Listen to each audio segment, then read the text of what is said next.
Hey, I'm Chris Roth, the professional prospector, and today we're going to talk all about zinc.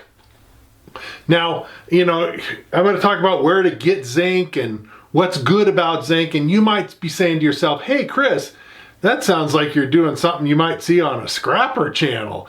Well, I'm going to be looking at some scrap today, but I have good reason for it, and it's not that I'm changing my channel from being about gold and silver to being about zinc and scrapping. I'm going to need some zinc for some experiments that I'm coming up with in the next couple months. And in fact, the reason that I'm going to be talking about zinc, at least for my interest, is because I need it for the recovery of gold and silver. That's right, we're going to use zinc in a couple of different ways for recovering gold and silver. So I'm going to be making both shot, real fine little bits and pieces that I pour into water, and I'm going to pour some bars. So I'm going to have both bars and shot that I'm going to be using for different processes of recovering gold and silver from ores. And I'm sure you're looking forward to that, my home smelting series. So we're going to be getting going on some of that real soon. But first, before I can do that, I need to get some zinc because I'm going to use that for my process. And I'm going to melt the zinc, and you're going to see me do that in my furnace. It's going to be kind of cool. But let's talk first about where zinc comes from. Now, zinc is a very widely used industrial metal. Every automobile has about 25 or so pounds of zinc, that more or less, that's used in parts and pieces, and then another 20 or 30 pounds that's used for galvanizing. And actually, the biggest use of zinc worldwide is basically to coat steel so it doesn't rust. That's what's called galvanizing. That's the process of coat the steel with zinc, and then the rust won't be able to get through. The zinc forms a natural protective coating for itself so it doesn't rust. It's very difficult to rust zinc. So we're going to talk about where you might see zinc. Now, before I actually get into that, I'm going to talk about how zinc is used. Now, here's an example. This is a pulley wheel, okay? It's cast zinc. It's very heavy. Unfortunately, I can't show you how heavy it feels on the video, right? We're going to have to do some other things. But zinc items will be cast like this. You can see that this has a casting kind of quality. It's done with a process. There's actually little what they call flash lines here where the mold comes together. This is what's called die casting. And basically they make a die and they inject a powder of the metal that they're going to cast, and then they put it under pressure and some heat, and it melts kind of and solidifies, and you get this, okay? That's the die casting process. They don't really put liquid, they don't squirt liquid metal into the die. It's squirted in as a powder and then kind of heated and fused in the mold. But this process is very common. A gazillion things are made by die casting. And we're going to talk about some of the myriad kinds of things that you might find made out of zinc. But there's two basic categories of die cast type material, and they're both gray, and they both have similar kinds of appearances and similar applications. So how do you tell the difference? The two are, and I want to be clear, as far as die casting, there are dozens and dozens, if not hundreds, of formulations for die casting powder, made up of tiny amounts of different metals. But most of them, the bulk of them, the majority, the vast majority, fall into two categories. One is a category that's mostly zinc, like well over 90% zinc, and then a small percentage of other metals, most commonly aluminum, and then some other things, magnesium and maybe a few others. But mostly zinc is one category. The other category is mostly aluminum with only a little zinc. So our two categories are mostly zinc with a little aluminum and some other things, are mostly aluminum with a little zinc and some other things. So it's the other things are made to strengthen the die-cast product and made to make them more durable and a lot of other things. So how do you tell the difference between a zinc die-cast item and an aluminum die-cast item? Because here's an aluminum die-cast item. Okay, this is a piece off of a drive from a computer, all right? And it's die-cast, same kind of process, but, and I unfortunately can't show you this on the video, but this thing feels really light, like you'd expect aluminum to feel. This thing feels really heavy for its weight. Zinc is a lot heavier than aluminum. Zinc is 2.5 times roughly heavier than aluminum. And so, you know, if I had something in my hand made of aluminum and it weighed 1 pound, well, if I made the same thing out of zinc die cast, the same item that weighed 1 pound would weigh 2.5 pounds. And that's a significant difference. You know, small difference, maybe hard to feel sometimes, but you can definitely feel this has heft and this feels really light. Okay, there's another way of telling it. The other one is the second way, between the density that I can explain on the video, but I can't really show you. You can't feel them. The other thing is that zinc is a lot harder than aluminum. So when you take a file and you go over zinc, it has a hard time getting a bite on that zinc. It does. I mean, you can file zinc. It's not that hard, but you can, when you put the same thing on aluminum, it's a lot softer. You can get a better bite. Aluminum will take a bite easier. Here's another piece of aluminum. This is from a car radio, and it's easier to file on it. So that's another way. But for me, the most obvious way when you have it in your hand and you can hold it is to see how much the thing weighs. And the die casting mixtures that are mostly zinc, and a lot of them, you know, they vary. There's a lot, like I say, there's dozens, if not hundreds of different types of die cast mixtures, but the zinc rich ones generally have more than 90% zinc. In fact, a lot of them, the majority really are 95 and more % zinc.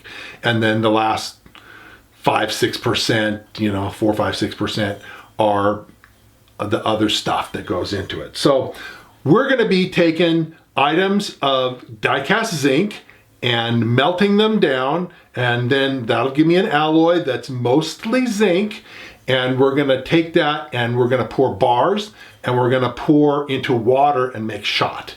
So I'm gonna show you how that's done, and that's what we're gonna do in a bit.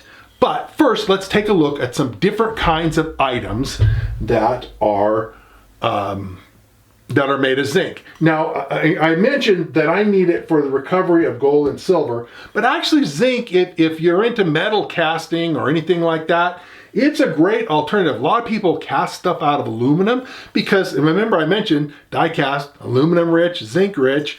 Aluminum is good metal to cast stuff out of, but zinc's a great alternative if you need something that has some heft to it. So if you're making something and you don't really want it to be super light, you want to cast something and you want it to have heft to it, zinc's the way to go.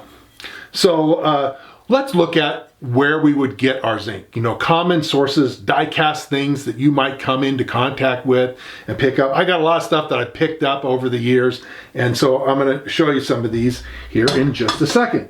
Now, here's one thing.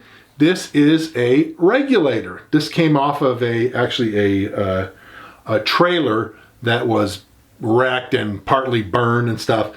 But the natural gas or propane regulator wasn't damaged at all, and it is mostly zinc. It's a die cast, and again, it's plenty heavy, and you can see that if you were holding it.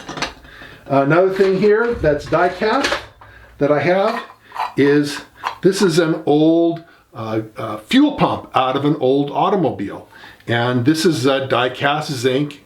Again, heavy stuff, and real easy to see. Again, gray, cast, non-magnetic, and heavy. It's probably going to be zinc. All right. Some things, I don't even remember what this was. This originally was one something.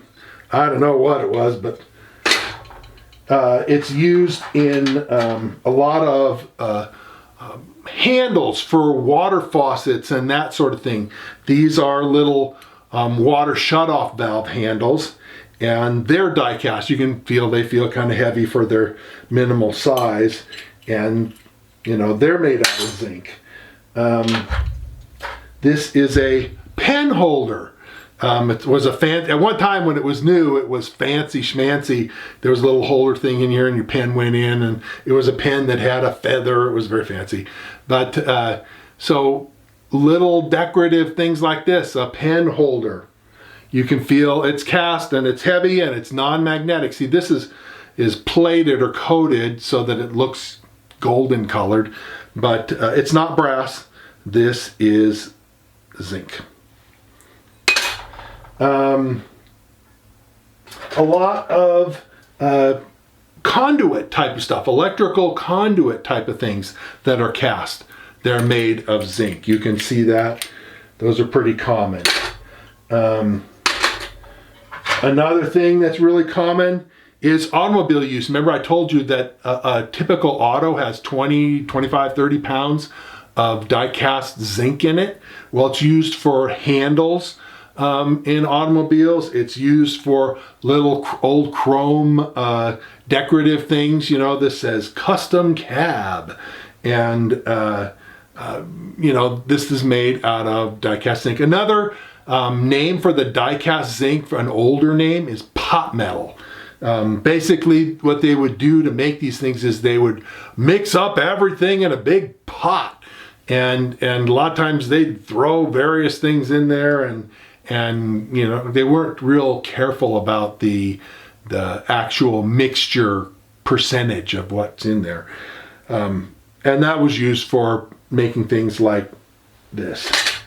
A thing that bothers a lot of people these days is, you know, this is a wheel weight, and wheel weights were used for years, and people would get wheel weights from the auto parts place or the car place, tire place, and they would get them and use them to cast things, cast lead, diving weights, bullets or whatever, you know, that projectiles that you might want to make, and people used to do that. But now a lot of wheel weights are made out of iron or zinc. And now there's still lead wheel weights made. You can find lead wheel weights, they still exist. But a lot of them are iron or zinc. Now you can tell them apart, because your iron ones, you would take a magnet like this and doesn't stick at all. If it was iron, the magnet would stick on there real good. And one of the ways that you can tell between lead and zinc is almost all the zinc ones say somewhere on the wheel weight, say ZN. ZN, especially capital Z, little n. That's the chemical symbol for zinc, okay? And so this wheel weight, it says, I'm not gonna hold it up close enough for you to read, but it does say ZN on it, which means that it's a zinc wheel weight. Now the little clip that's on the top of it, those are always made of iron, whether it's an iron, lead, or zinc wheel weight, the little clip is gonna be made of steel. But the bulk of this wheel weight, and it's heavy, is made of zinc, all right?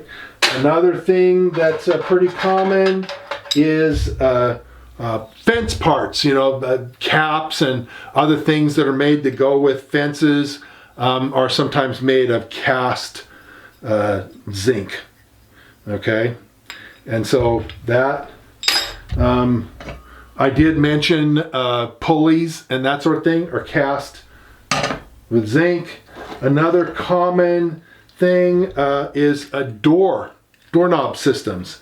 And on this one, the inside of the doorknob and the actual bolt itself, this is a deadbolt, are made of zinc. And the little handle here is zinc too. So they're die cast and then they're plated. So it looks like brass, but it's not really brass. If you open this thing up on the inside, you can see there's a little cup that coats over, and then the bulk of the mechanism is die cast zinc.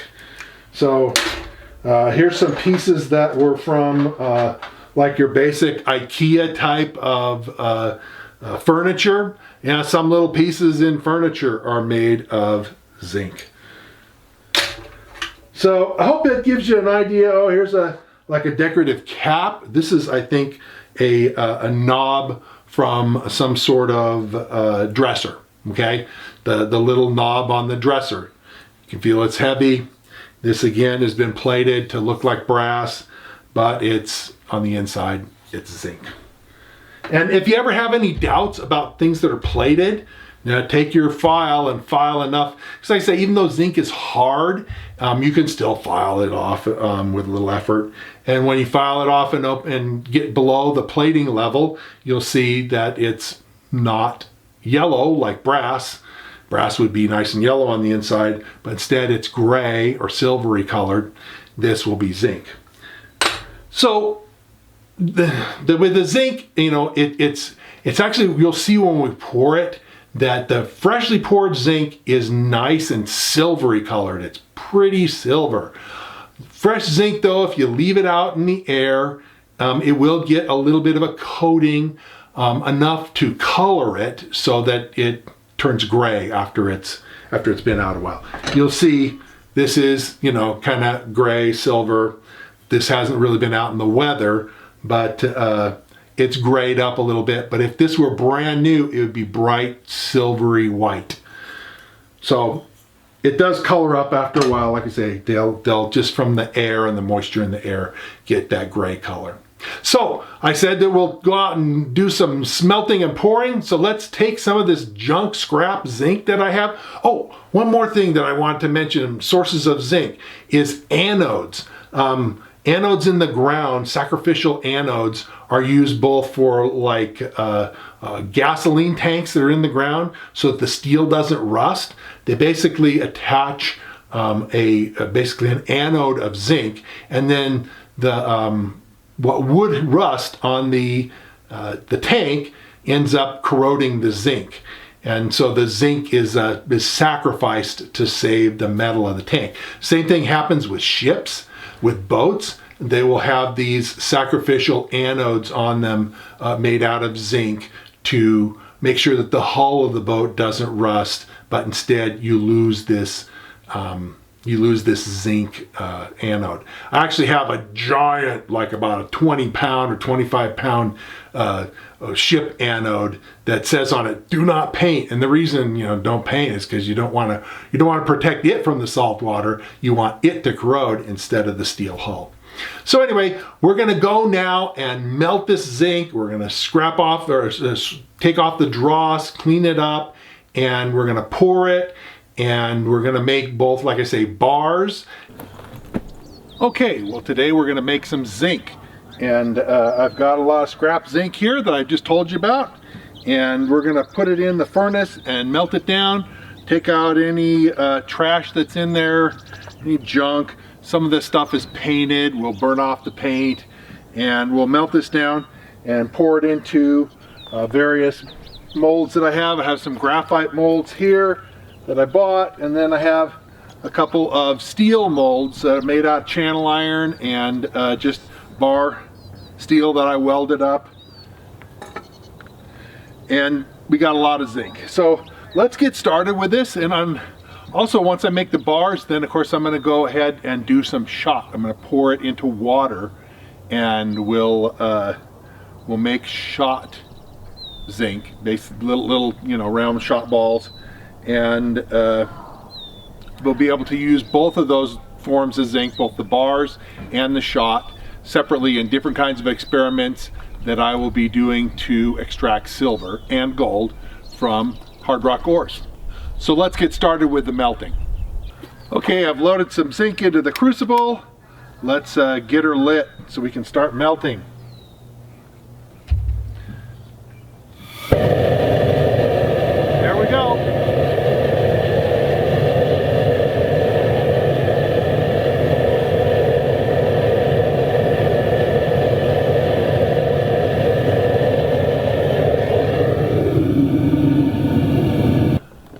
Okay, well, zinc melts pretty easy. It melts at a higher temperature than lead, but not as high as aluminum, and certainly not as high as brass or silver or gold or something like that.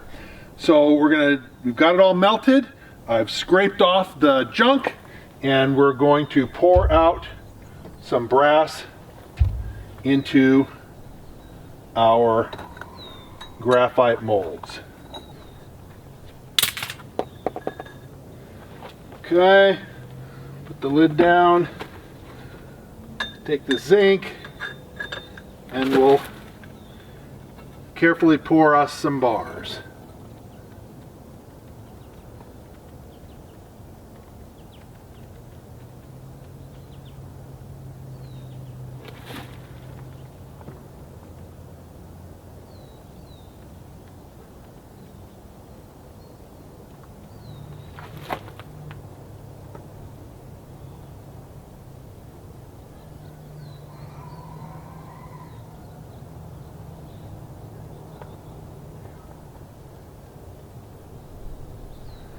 And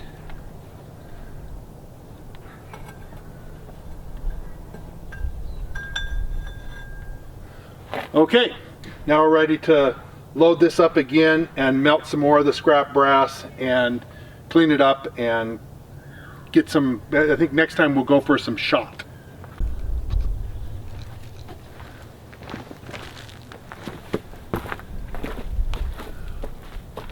Okay, let's get started with our second part of our pour, where we're going to make shot.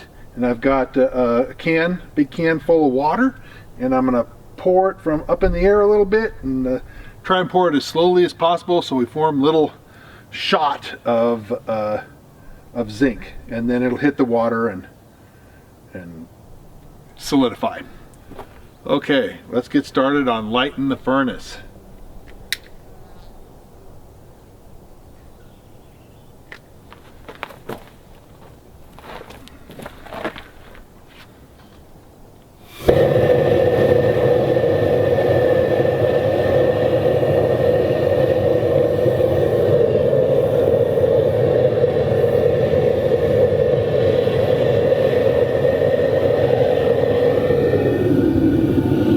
Looking good. All we got to do is wait for it to heat up now. Okay, I've melted the zinc and I've got it all cleaned up. We're going to take it out of the furnace, and now we're going to attempt to pour shot.